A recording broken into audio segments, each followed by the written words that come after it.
Why would you show up under pressure rather than just from a natural momentum, a natural flow? To me, the place to check would be, where are you coming from and what is pulling you?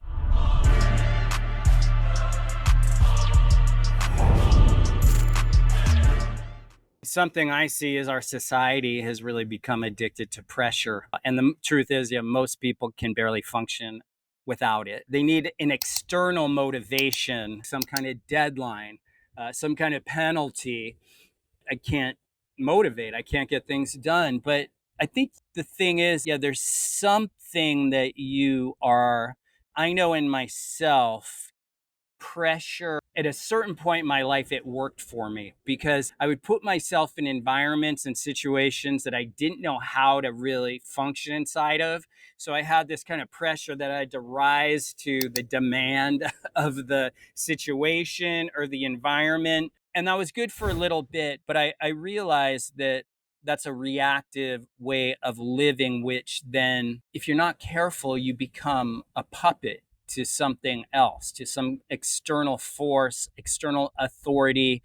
And then you're suddenly mechanical, trying to get people, to like you. You're managing perception. So why would you show up under pressure rather than just from a natural momentum, a natural flow? To me, the place to check would be, where are you coming from and what is pulling you? And if it's a need for people to, a need to look good or not look stupid, I think for a lot of people, it's like there's like the kind of success that's designed for getting external approval.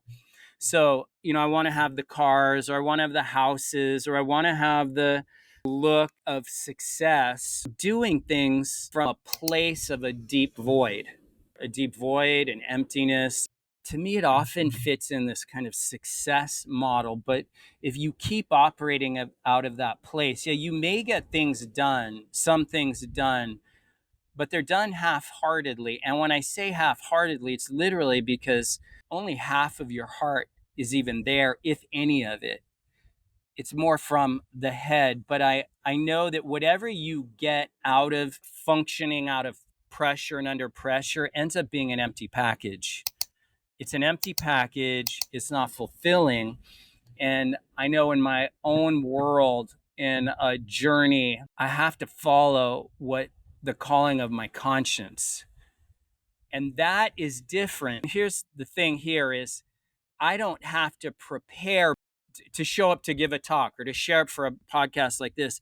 I don't necessarily have to prepare, yeah, unless if I wanted to. So I don't prepare, but it's come from my heart. Like, okay, I'm just gonna have a real talk, a real conversation. But it's not like I could have this guilt also whispering in the background, doubt, well, you should be preparing.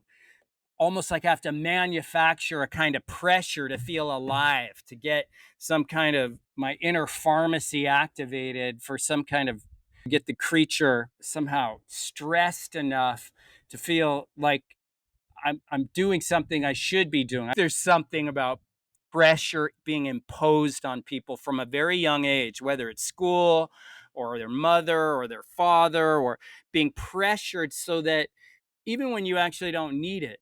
That's what I want to say. I know I would start showing up in life and I'm just going to be real and speak authentically, genuine in the moment. But I have this weird little guilt in the background, like, hey, you didn't prepare properly. Hey, you didn't. And I'm like, what's that weird pressure in the background? Because unfortunately, thriving under pressure in work or in life or in a relationship, it becomes a place for security, in a sense, like a kind of comfort zone. And you lose yourself in the security of the pressure. It makes you, there's something about pressure it's like a drug. There's something, a sick kind of comfort about it. And then you become whatever it is you're doing under pressure. It becomes, it's not something you're just doing. You become it, whatever it is. It becomes you.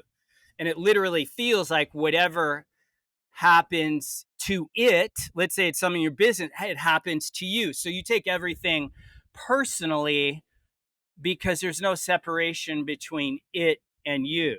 a situation in your job or in work, or something goes awry, or when people operate under pressure, your work will upset you or excite you depending on the day and what's happening.